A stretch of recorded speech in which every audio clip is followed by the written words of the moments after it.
there, but oh, okay. I put this together quickly, but hopefully it's helpful. And it's, hi, Jenny. Hey, I'm so sorry. I'm running behind on stuff, and I'm so sorry that I can't watch this because I've really been looking forward to it. I just started recording, and I'm gonna figure out if I can just keep this up so that I can keep recording. But I did make you the host of the meeting. I wanted to say while we have other people here, I'm sorry to interrupt you as you're getting started. Oh no, go for it, please. I'm so excited that you're doing this. And it's so good to see you. I know, it's been way too long. Yeah. I heard that you've not had a good day so far. Yeah. No, I actually, it's turned into a good day because I was telling Kate, I got in a car accident on Wednesday and I'm fine. Obviously, everybody's fine, but apparently there's a shortage of rental cars in the United States right now. Okay. I didn't know this, but I guess during the pandemic, the rental car companies sold their cars and they haven't been able to catch up. And so they were just like, we'll call you. And they called right at 11 and they were like, can you come get a car now? And I was like, okay, I have to be home in an hour. Oh my gosh. But I got one. Yeah. Oh my God. So it's a good day. Well, thanks for also, this is like early, beginning of summer. I'm assuming your school's out. Yes, we just finished last week. Yeah. So also a trooper, we're super grateful that you were willing to take time out of your beginning of summer to do this. And that also might be why our attendance could be a little bit lower today. It's another reason that I think recording is so important. I am going to put in the chat for anyone looking for a CE, and actually anyone, it would be really great to help us track our attendees if people could just put in the chat that their email address, and then if anybody wants a CE, they just need to email me, and I'll put all this in the chat. Email me, I'll send an evaluation, and then I'll get a certificate within a few days. Perfect. Cool. Thank you so much, Jenny. You're welcome. I know, I was supposed to go to a PD thing on Wednesday. Well, I mean, it was a crazy day, but I completely forgot because I was in summer mode. So I totally get that. But I'm preferring when groups are smaller because I totally want you guys to engage and participate with me, especially when we get to the case consultation part. If you have anything that just, it's, I feel like the more intimate, the better. So I'm not mad about it. Awesome. Cool. All right. Well, I'm going to disappear. Thank you so much. Thank you, Jenny. Okay. Bye. Okay, so I am Ivy, obviously, and when I was trying to think of a topic for this lunch and learn, I haven't seen this done before, and so I was like, okay, what can I talk about that I spend a lot of time doing? And that is really partnering with parents as part of the treatment plan. So that is what we are going to talk about today. We'll do quick introductions, and we can actually do that because there are so few of us. Talk about pediatric OCD, and then I'm hopeful that there's going to be lots of participation from you guys. We will talk about creating a plan and ways to identifying ways to increase parent engagement, understanding how parents might actually be maintaining their child's symptoms without even knowing it, building hierarchies and using incentive plans to increase motivation for kids and teaching parents how to do that. And then hopefully go into some maybe case examples or anything you guys might bring up. So I'm Ivy. I am a clinical psychologist in private practice. I spend half my time in private practice, and Jenny kind of alluded to the fact that I'm also a school counselor. So this has been one heck of a year, but we made it. We finished last week, and that allows me it's kind of nice. So I'm part-time in my private practice during the school year, but in the summer I can concentrate a lot on that and kind of intensive work with certain patients. So I've actually kind of found the best of both worlds there. I am BTTI trained. Do you guys know what that is? Are you guys also? Okay. And I have been working, I realized I was counting, I was like, oh my gosh, it's been a decade that I've been since I saw my first kid with OCD.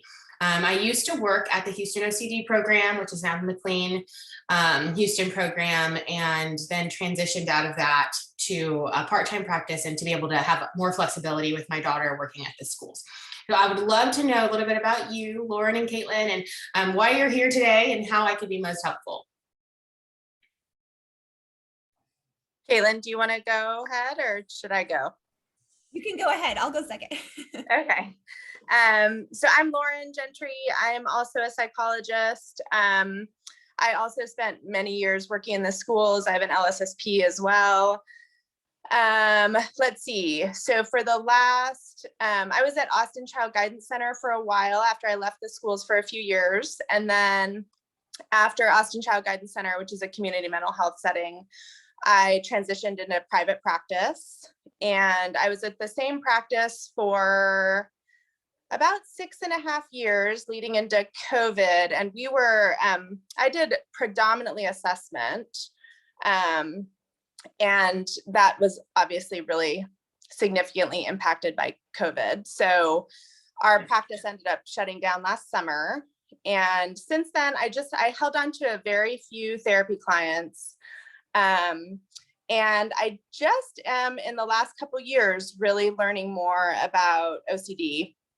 And now I'm really focusing on that because I'm moving away from assessment until that part of the field figures itself out a little bit more. So I've been. You're in Austin? I am. Okay. Yeah. So I've been consulting with Ginny a lot, and I really love ERP and ACT. I think the work is really fun and gratifying and tangible, but it's new to me. It's not training that I got in graduate school, internship, postdoc. So I'm also like you, Ivy. Let's see, I've been licensed for, I don't know if it's 10 or 11 years. So it's a big pivot for me to be, shifting focus in my career at this point. So Ginny's been a big help. Ginny's been a big help. I've been doing a lot of continuing ed stuff, a lot of reading, just to trying to get myself up to speed, in this facet of the field. But I'm really excited and energized by it. Awesome. I'm so glad you're here and you're working with kids. Yes. So I've always done, I actually went to UT Austin's school psych program. Okay. So in name, it's still a school psychology program, but it's really very child clinical. Yeah. So yes, always children and teens. I would say the oldest I go, like I've transitioned with some of my teen clients into college. So like young adulthood, but I would say my preferred population, I have 2 younger kids of my own. So my preferred population right now is teenagers because mama's using up all that little kid energy. So I think, as my kids get older, I think that'll shift. Like when they're teens, I will love to work with the younger kids, I think. That's funny. Yeah. Thank you, Lauren. Yeah.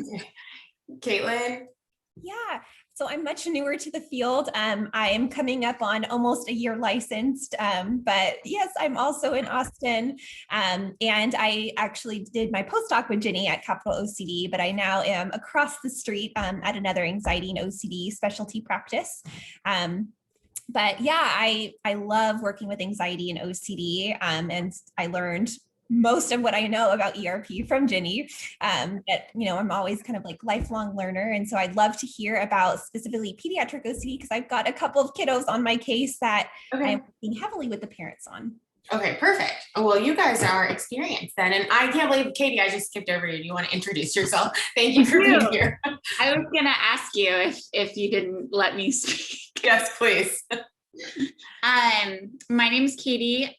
I am a brand new clinician. I just graduated in early May. And Congrats. It's very excited. It's big transition. And I work at Austin Anxiety and OCD Specialists. So I just started doing intakes this week. So it's been a big feat. But before that, I was working primarily with kiddos with ADHD, autism, learning disabilities. But I'm one of the ambassadors for OCD Texas and have been kind of involved with the International OCD Foundation and just trainings from them for a while. But I mean, lo and behold, this week got a couple kiddos. All right. And so, yeah, I'm I'm really excited to learn from you, Ivy. And Awesome. Well, I hope I'm like, you guys seem like experts to me. So we'll go through and start with, and we'll quickly go through some of this since you guys are experts. So I wanted to give a little background about why it's important and why this population is unique, right? So 1 in 200 children and teens have OCD. That's about 4 or 5 kids per average elementary school, or about 20 kids in a middle or high school, which is a lot, right? And Lauren, you might know because you work in the schools, they pop up everywhere. And they're very good at hiding it because it looks like a really good student sometimes. And so, and they don't talk about it, right? There's a lot of shame. And so they don't know that the person in the classroom next to them is also kind of experiencing the same things. The onset of OCD can happen anytime from preschool to adulthood, but typically onset occurs between the ages of 8 and 12. So that's the population we're talking about. And then again, between the late teen years and early adulthood. What's the youngest you guys have worked with OCD? Anybody? Oh. It's been 7. 7. Okay. So yeah, and I think the youngest that I've worked with is probably 5, which is, they're little, very small. And so that's, the work is primarily with the parents. Of course, OCD affects both boys and girls of all races, ethnicities, and backgrounds equally. Okay, so you guys are very familiar with this. The ABCs of treating OCD. I love this OCD cycle. I don't start a session without drawing the OCD cycle. Every intake session, I end up drawing the OCD cycle. So we go through the obsessions, which are the unwanted thoughts, feelings, and fears that kids with OCD can't stop thinking about. That's followed by anxiety, right? The anxiety increases because I've been triggered. And then I feel like I must do something to make that anxiety go down, to find some relief. And we call that compulsions or rituals. Something that the kids feel they must do repeatedly to make sure things are clean, safe, in order, or even just to feel right. And we know that the gold standard treatment with kids, adolescents, adults is ERP, right? It falls under that CBT umbrella, and it helps kids to face their fears. So you guys can jump in whenever you want, but some of the things that I found that lead parents to seek treatment, because especially if this is their oldest child, they don't really know, right? Not a lot of people, not a lot of lay people know what OCD really is, right? We have this idea, what we hear about on TV or in movies, it's the washing and it's the organizing. That is what people think OCD is. And we all know that is not that doesn't encompass what we're actually seeing in our therapy rooms.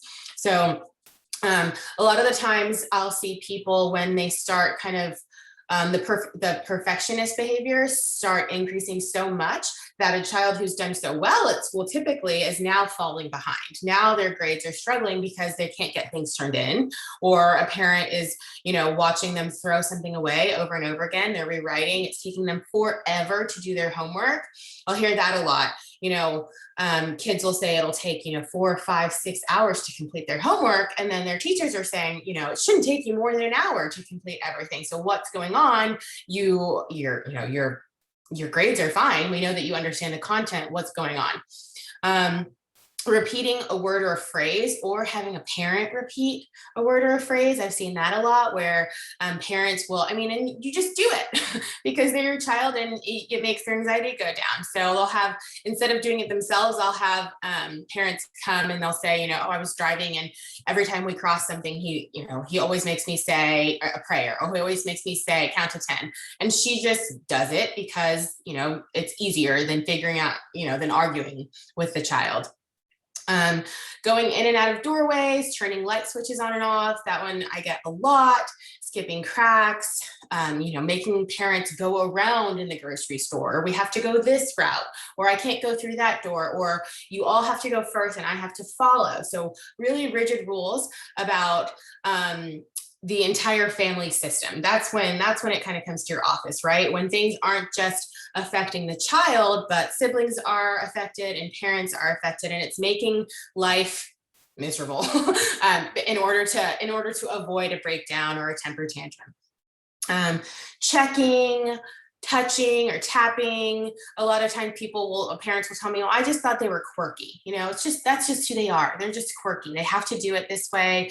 And until it begins to negatively affect the family system. Counting. And then that last one is the main one I think I see most of all, and that's avoidance. And parents will chalk this up to shyness, to being a homebody, or they really like to be with me. They need me to be there. And really what we're looking at is avoidance of a trigger or avoidance of an obsession so that I don't have to feel that anxiety. And when a child can't go to a birthday party, or mom has to mom has to sort of call the birthday party, the mom who's throwing the birthday party, and say, do you have this? Do you have this? Do you have this? Can you make sure to do this? And it becomes this big thing that involves a lot of people. That's when they will seek help. Anybody have anything to add that you find is common? Is it good? Okay. All right. So I put together this little treatment map of I was thinking through, how do I do this usually? And so we'll start down at the bottom. You guys can see, obviously, you're going to have a very thorough assessment. And I love it when a parent brings me their child and says, okay, I'll be back in an hour. And I'm like, no.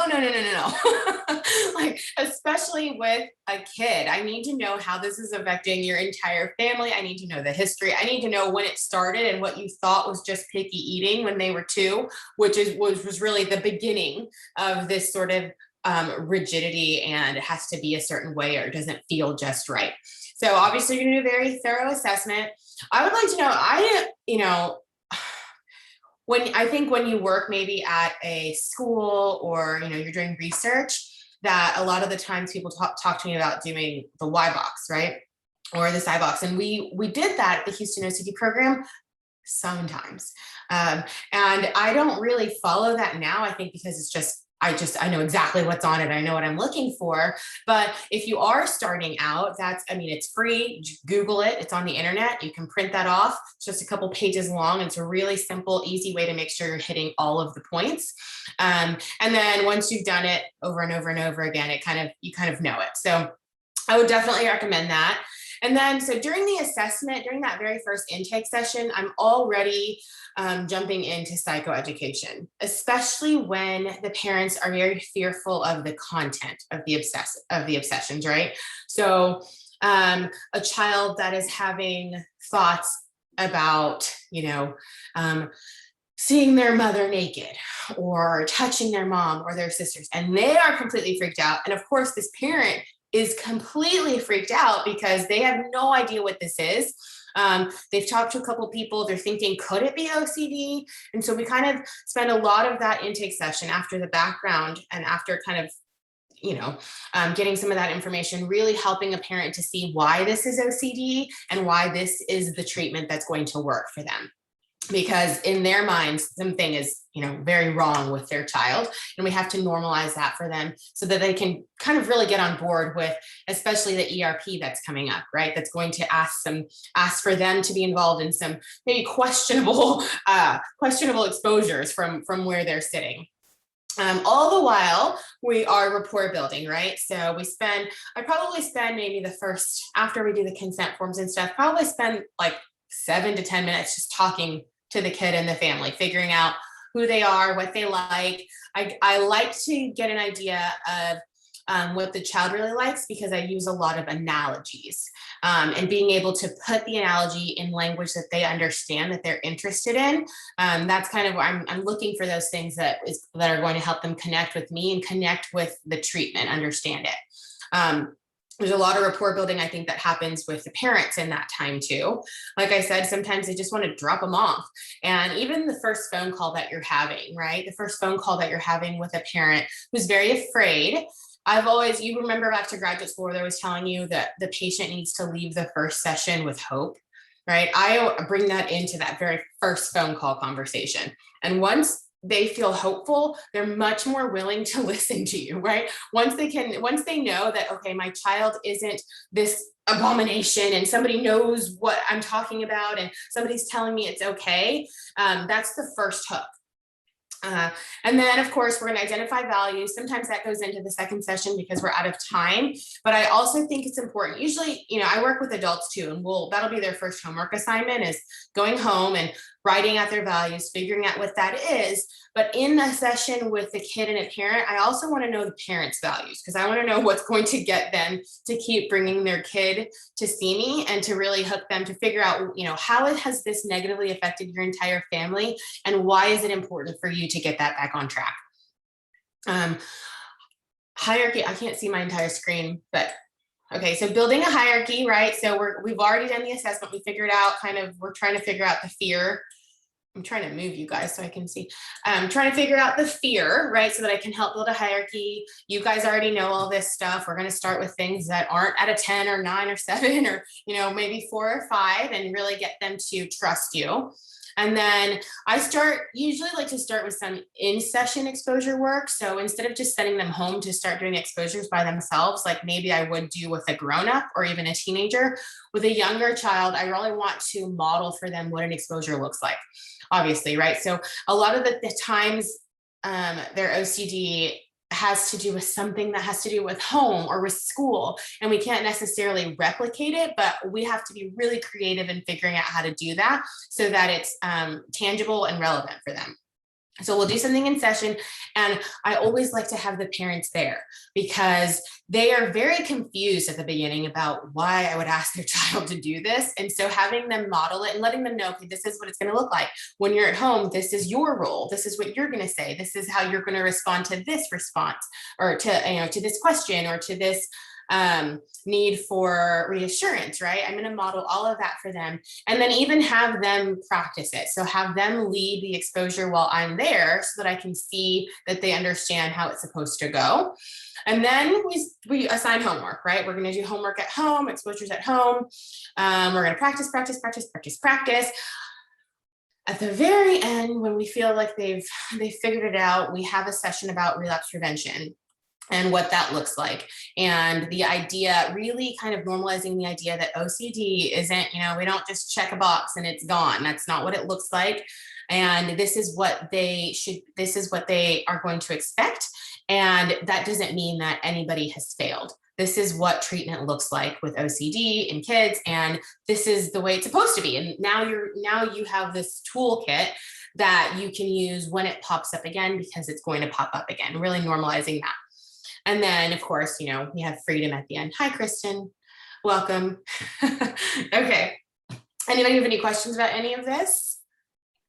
I think that part is difficult, especially because ERP is really hard work for some kids. It's very discouraging, I think, and even during treatment, the way OCD can just morph kind of before your eyes. Like you tackle one set of obsessions, compulsions, and it manifests in a new and different way. So how do you, Ivy, back to that idea of instilling hope, do you have a go-to strategy for how to, in relapse prevention, like how you frame that in as positive a light as possible? Yeah, well, I talk a lot. I try to make it make sense to people. And so one thing I'll say, I said I use a lot of analogies, right? We'll talk about, for instance, like diabetes. All right. So I'll say to somebody, you don't just, give yourself insulin once and you are better. OCD is a lot like that. It is a daily, ERP is a daily thing you will do kind of for the rest of your life, just like you would give yourself insulin for the rest of your life. And there's this big stigma about it because we can't see it. We can't see OCD. I can monitor your blood sugar and see that you need insulin, and that's going, you're going to need it forever. But what I'm telling you, right, you start off, you probably start this off with the psychoeducation way back at the beginning, right, is that OCD is not something, and I know there's a little bit of controversy about this, saying OCD is not curable. It's not that it's not curable. It's just that it's something that the way that your brain works, and this is how we treat it, and this is what it's going to look like for a very long time. and it might get better for years and then pop back up when you're 25. And actually knowing that is more helpful than not knowing that, right? Because if I think that it's gone forever and then it pops up, I internalize that as something's wrong with me and I've done something wrong. And so really normalizing that this is what this disease looks like. It's, you know, everybody, I always say, like, everybody gets a hand. We're dealt a hand. What are you going to do about it? You're going to play the cards that you're given, or are you going to, you know, give up? And we don't get to choose what our hand looks like, but we do get to choose how we're going to play that game. And everybody has something. Everybody has a card that they don't really want, and they're figuring out how to play it. Just really kind of normalizing the entire experience that this is something that you have. It is not something that you are. And this is how we treat that. Is that helpful? Yeah, I think that, I mean, that chronic disease kind of model is how I've discussed it too. I think it's just, you know, I think it feels like a bummer. Yeah, and it is. Know? Yeah. And it is. And like we talk about that too, right? We talk about how if, you know, a lot of us would wish that things were differently for us. And at the same time, we can do things that are hard. Right. So that's where that acceptance piece comes in, right? You're talking about how you like ACT. So that kind of slips in there too. I have to accept that this is part of my life in order to be the best version of myself. I can't fight against it. And that's another analogy I use, right? Like I always say, like, I don't know if you've heard this before, but it's kind of like physics, right? So everything has an equal and opposite reaction, right? So if I push against something, I'm going to get pushed back. But if I just allow myself to understand and realize that this is a part of my experience here, it kind of just flows through me and I learn how to deal with it. Instead of using all my energy to push against what is, I'm going to accept what is and learn to live my life in a way that, you know, where I can still do everything I want to do. And that's the part that I really get them to concentrate on is you can still do everything you want to do. Here's what it looks like. Right? Yeah, I think that's the where values. That's the going back to the values. Right. That's where ACT is such a lovely complement to ERP, because that's, you know, ACT is not what I learned first. I learned ERP first, and ERP a little bit kind of leaves you hanging in that regard. I feel like, you know, you don't like that ACT piece is really important. I think the other thing that I've leaned on a lot is just the externalizing the problem. Like you're fighting against the OCD monster. You know, this is not like, this does not sum up who you are and your identity. Like you are learning how to be stronger and smarter than Yeah. You know, and that's the hope that you want to leave them with, right? So even though despite all of this, I can do this, this, and this, right? We use that word "and" a lot, right? I have OCD and I can do XYZ. Yeah. And I'm like you, Lauren. I actually haven't ever been trained in ACT. I just worked at the Houston OCD program where it was such a part of like what a lot of the clinicians did. And it's funny, Kristen Sister, who was the OCD Texas president for years, she would always say something to me and I'd be like, well, I do that. I just don't have that fancy name for it. Right. So I think the more that you do these things, the more it kind of, you know, you realize, okay, there's a need here for me to leave them with hope. How am I going to do that? And so it's kind of built in, I think, with your, you know, the amount of the experience, I guess, but ACT is a perfect complement. And I've wanted to learn more, you know, so I've gotten books and I've consulted with people and how do I do this and kind of make sure that I'm on the right track. But I'll be honest, that diamond, I need somebody to sit down and explain it to me because I do not know it.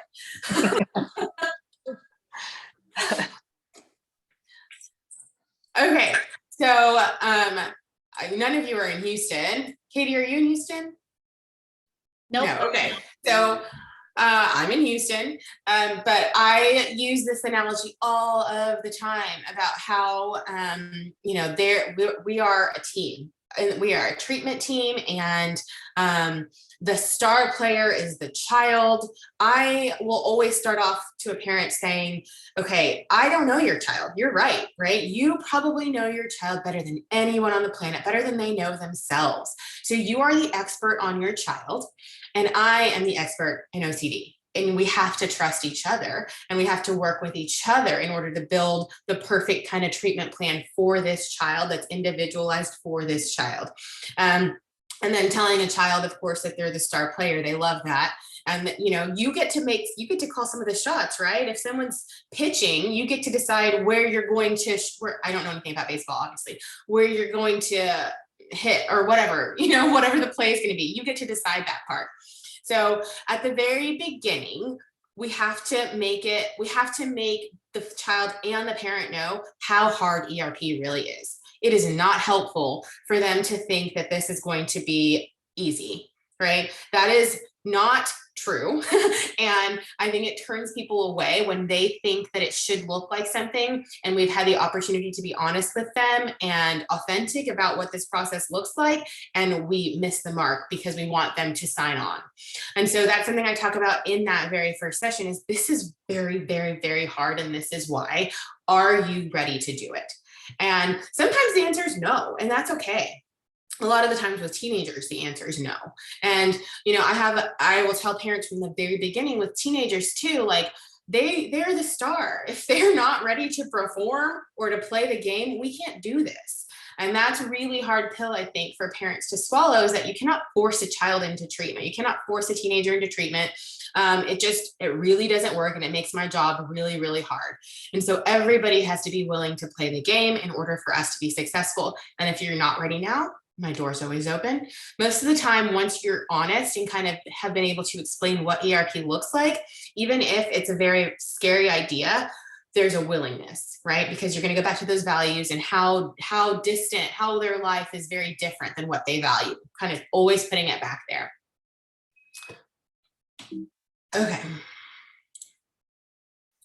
Okay, so I just kind of went through all of the analogies that I could think of off the top of my head one day about how I describe OCD and ERP to parents that are very unaware, they have no idea, and to kids too, right? So as I explain it to a child, the parent is there listening and they get the idea.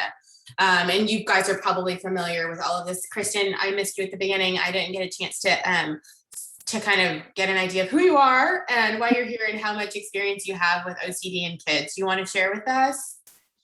Yeah, and sorry, I'm joining partway through the meeting today. So I've been a therapist at Eating Recovery Center, working mainly with child and adolescents with eating disorders, but I've also had quite a few with comorbid OCD.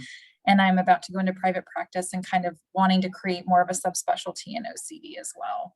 Awesome. Okay. Yeah. So you are who I send a lot of my kids to, because I'm like, this is a little bit, I need to make sure that there is an eating disorder specialist watching this case too. Okay. So thank you for being here, Kristen. Thank you for having this. I'm so glad I could be here. Yeah, I'm happy. So I can talk about this all day. I feel like everybody's already an expert though. So if I'm going to go through these, if there's one that you don't know, like just kind of let me know, right? So OCD is like a false alarm. It's going off in your head. Our brain is like a computer. And that really comes from Aureen Wagner. She talks about how our brains are a computer and something's gone wrong. The stuck doorbell analogy. I talk a lot about how habituation feels like jumping into a cold pool. And here in Texas, all the kids understand that one because they're ready to jump in, like March 1st. What ERP feels like, riding the roller coaster, right? Up and down the anxiety roller coaster, up and down the worry hill. I don't know if you guys do this, but when I try to explain to a parent why I'm asking their kid to do something that makes absolutely no sense to most people, I will talk about how we go the extra mile when we're training, right? So if I want a child to be okay touching doorknobs, right, and opening a door for themselves, why might I actually have them do something like touch a doorknob, and I'm making this up as I go along, touch a doorknob and lick their finger or something? Nobody would do that. And nobody's really going to do that. Why am I asking this child to do that? And so I'll say, when I'm training for something, I want the race to be easy and I want my day to go smoothly, right? So if I were training for a half marathon, that's 13 miles, maybe when I'm training, I actually train up to 20 miles because on the day of the race, I want 13 miles to feel doable. I don't want it to be the most the hardest thing I've ever done. I want it to be something that I'm used to doing. And so that helps me a lot. A lot of parents understand it that way when I talk about it, like why we go the extra mile. Lauren, you alluded to the OCD monster, really externalizing it, having kids draw it, having teenagers write about it. What would that look like? Describe it to me, and putting it outside of themselves. Plugging a leak, right? So when I'm talking about OCD, it's not just that I'm going to address this symptom or this symptom. I need to know where the leak is coming from. I can't just mop up the floor. So it's, you know, if I were to have a flood in my house, I wouldn't just mop up the floor and let the water keep seeping in. I need to figure out where the water's coming from. And that's why we're talking about, you know, that core fear and figuring out how to make the hierarchy make sense. And then, of course, feeding the lion and what that looks like every time I get in, every time I reassure my child that they're fine, or that we're going to be on time, or that I remembered XYZ, that's actually feeding the lion, and the lion's getting bigger and stronger this whole time. Any others that y'all know that you guys use? Get them all? I really was just kind of, Okay, and if you guys have other books that you recommend, I would love to hear them, because I always have my solid 3 that I talk about. So one of the first things, either on the phone, that first conversation, or in that first session, I have the parent get a book. And I've got copies of these. I will lend them out, but I've done that so much now, and they don't give them back. So I have them order their own. What to do when your child has obsessive compulsive disorder. And that kind of goes hand in hand. If you guys have the worry book, Up and Down the Worry Hill by Ariane Wagner, that kind of goes hand in hand with that. This one is new. The Breaking Free of Child Anxiety and OCD. Yes, Kaylin, you have it. I went to the space training. I guess it was, I don't even know when it was. Maybe, I feel like I had to take a day off work, so it was this year. And it was amazing. So I really think that it was worth it. But the book is really great. I really like it.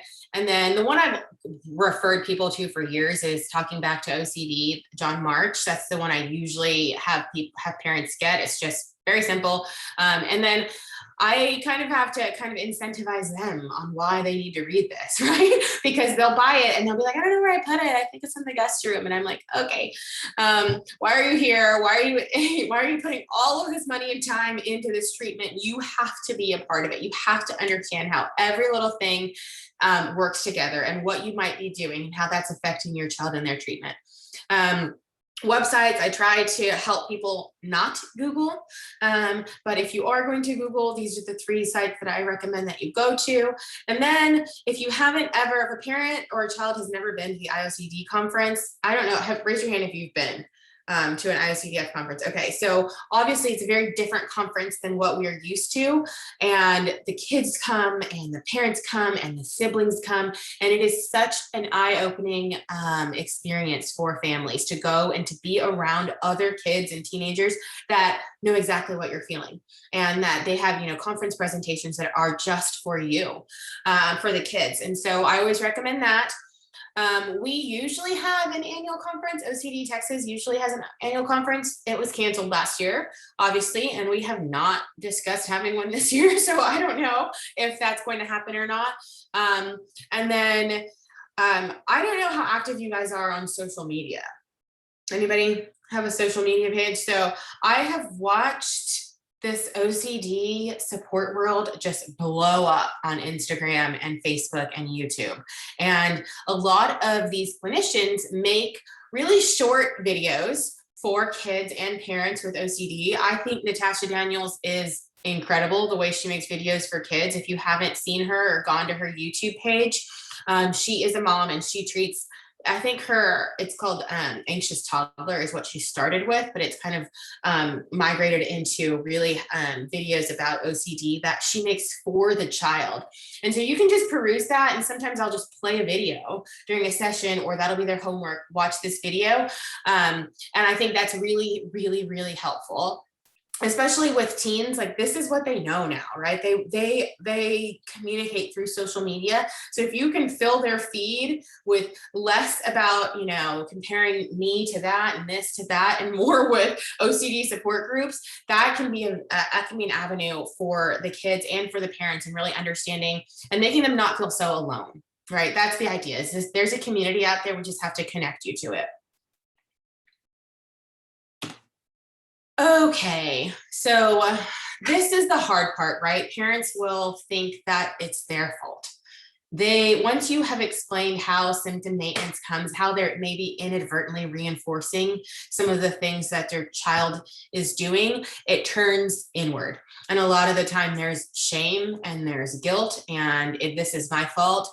If only I would have done this, if only I would have started treatment earlier. And so, the child is your patient, but you can't ignore what's going on over here with the parents, because they're the ones that are doing the ERP with them at home.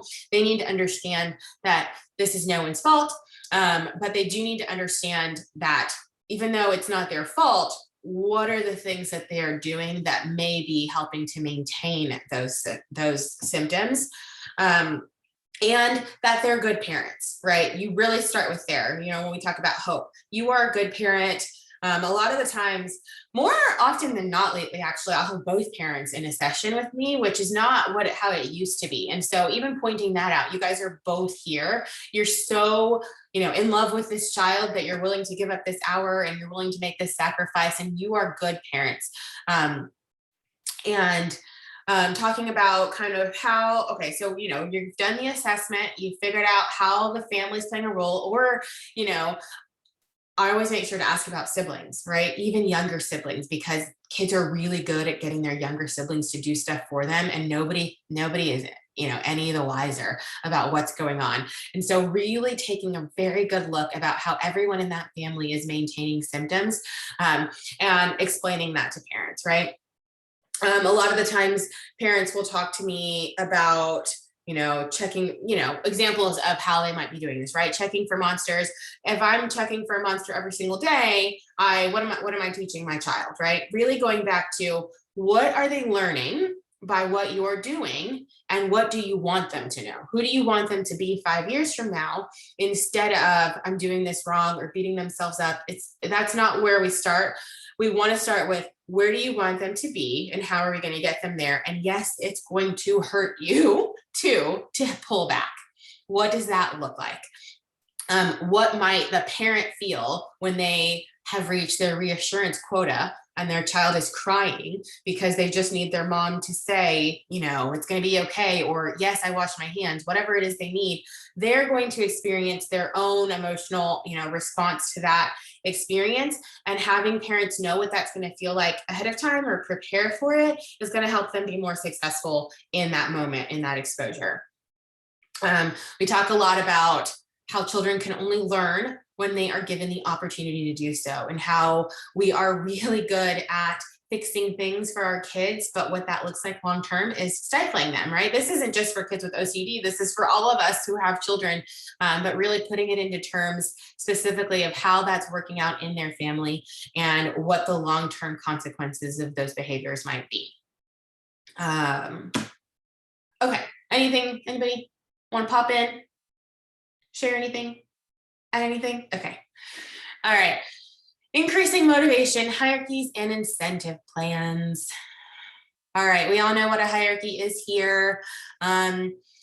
Obviously, when we're working with an adult or with a teenager, the patient is a major part of creating that hierarchy, and we really want to assess where we need to start. But when we're working with kids, parents have to be a part of this process, right? A child would have an incredible idea of how something might go, how they want something to go, and a parent's like, we can't do that, right? So it has to be something that is doable within the confines of their family schedule. It can't be like, okay, mom, you have to get up at 5:30 in the morning and help me with this, this, and this, when mom has 3 other kids. And so they have to be an active participant in making this hierarchy and making the exposures and what that's going to look like. I think it's really important that exposures be tracked, and that they are both on purpose and simultaneous. And what I mean by that is literally just, a kid doesn't leave my office without a piece of paper with a chart on it, right? That's just kind of how I was trained in like behavior therapy, and it just easily transfers over to this. And with any of us, right, when we write things down, they become a little bit more powerful, I think. When we have something to look at, something where I can see, oh, I did this, this, and this, it's easy for me to stay on track. It's like, you know, when you start a diet and they're like, you have to count calories, blah, blah, right? Otherwise, it's not there. You're not paying attention to it. So when I have something I need to fill out, it's my homework and I need to bring it back to my therapist, I'm more motivated to stay on top of it. And then the idea of having exposures be on purpose and simultaneous, right? A lot of the times kids will just want to wait to see if something comes up that scares them, because that's the avoidance. And so we talk about how, no, we need to have exposure time. And that really comes from my time at the Houston OCD program. Is we had built-in exposure time into the resident schedule every day. And they knew on Monday what they were going to work on Thursday during that time. And that's kind of how I have modeled my outpatients too. I need to know, okay, you have soccer and piano on Thursday. Are you really going to have time to do an exposure? We want to make sure that we are evaluating all those barriers to their success, right? So they have this grand idea that they're going to do this, this, and this, but it's not feasible. And so I need to know what those barriers are and make sure that their exposure homework is going to make sense within the confines of the family. And then a lot of the times, the opposite will happen, right? I'm only going to do an exposure if it's on my exposure sheet that I need to turn in, but that's not real life, right? You might have to open a door at some point that you weren't planning on opening. And this is an opportunity, not necessarily, a setback or something you can't do. And so really kind of educating them on, you're going to have two sorts of exposures here, and I need you to engage in both. And why, right? I need that learning to go over all of your, all of your environments, right? And it's also really important that we are gauging a child's willingness to complete the exposures and the parent's ability to help them with the follow through, right? If mom also has a fear of bugs, she's not going to be the best one to help them with their spider fear.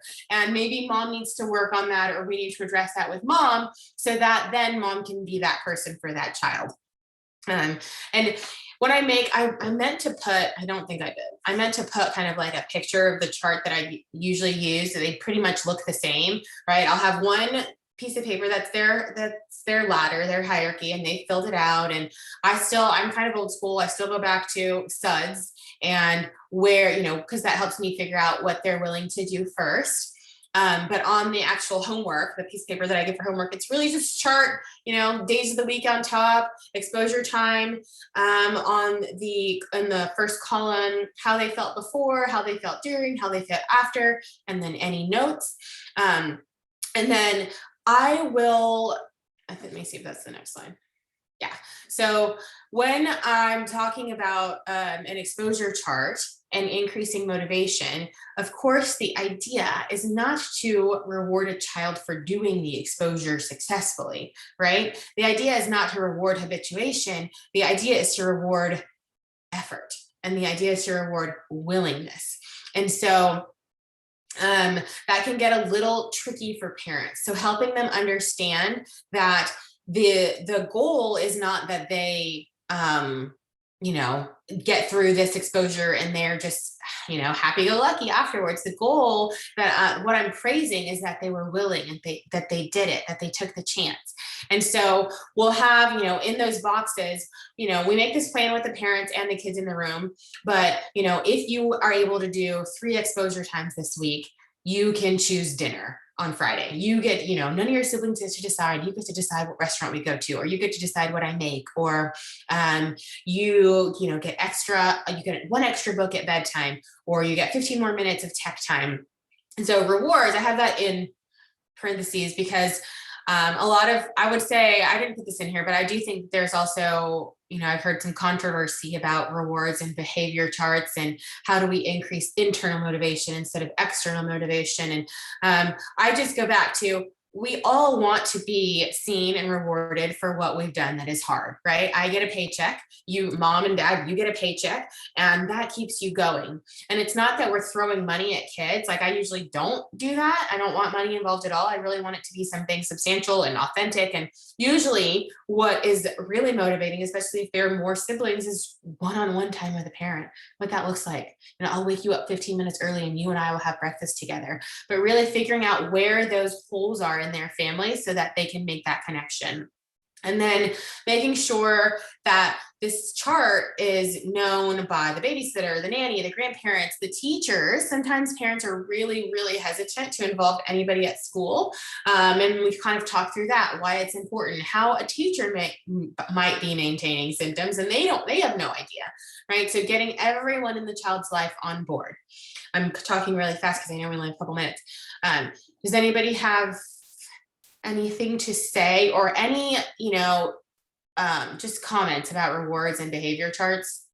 I have a question, Ivy. Yes. So if we notice that a family is veered into where like reinforcements have been really variable and a child is starting to kind of negotiate with the parents of like, well, I'll do it for this month, and that has been reinforced for a while before we start to recognize like, oh, there's been a change of the plan. Like, what do you recommend at that point? Okay, so you're saying you send the child and the parent home with one plan and they've come back and it's completely changed? Yeah.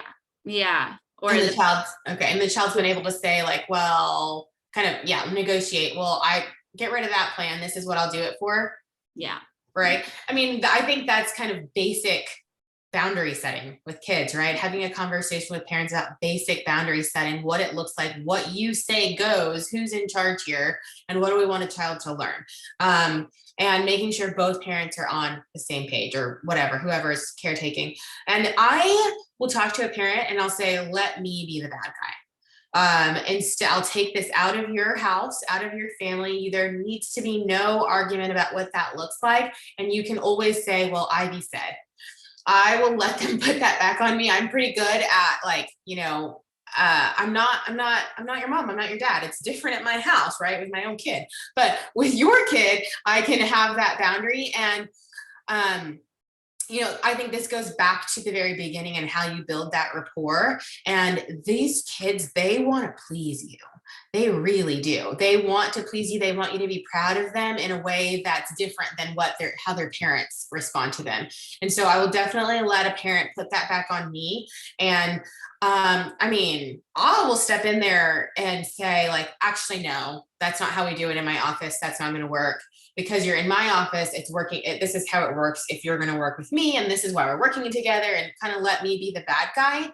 I think this is sort of answering your question, Katie, but I would kind of say like, well, that's not what we planned on. That's not what we decided on. This is about trust, and you trust me to help build your plan, and I have to trust you to follow through. It's going to be, I guess, specific to the situation. Yeah, no, but that is very helpful. Thanks, Ivy. Okay. I definitely like to decrease the amount of fighting that goes on at home, if at all possible, and put stuff back on me. Okay, really making sure parents understand that things get worse before they get better, right? I use the tantrum analogy a lot, and that helps parents understand, really understanding that symptoms don't disappear overnight. They may be something that you're dealing with for a very, very long time. Lauren, you talked about how symptoms can change literally right before your eyes. So really explaining that whack-a-mole analogy, and talking about what extinction bursts are and what that's going to look like in the treatment process. So a parent has to know that. Otherwise, they're like, this is not working. This is terrible. I'm out. They have to know what it's going to look like. I draw a lot of really bad pictures in my sessions. I'll have the kids draw with me and kind of, okay, what is it going to look like? And have parents be a part of that process. Okay, we only have like 4 minutes left. So I didn't actually put a case example on here because I was hoping we'd have time to, if there was anything that you guys wanted to discuss, that we could do that. We have a couple minutes if somebody would like to bring something up or have a question similar to Katie's. Other than that, that's all I have. But I appreciate you guys being so engaged and being a part of this.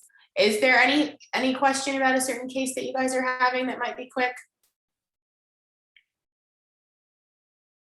You guys are good? Oh. I was just going to say, I think what you said earlier is really important with respect to how OCD can be kind of self-reinforcing, because for the kids who have that kind of perfectionistic overlay or that presentation, you know, those behaviors can serve them. Yes. And be really functional. And I think that's a slippery area in which to intervene, especially if parents value those behaviors too. So, right, maybe they're getting excellent grades or excellent test scores because they're real compulsive about studying or checking their work or whatever. And they're kind of quietly suffering, but being really reinforced in multiple ways.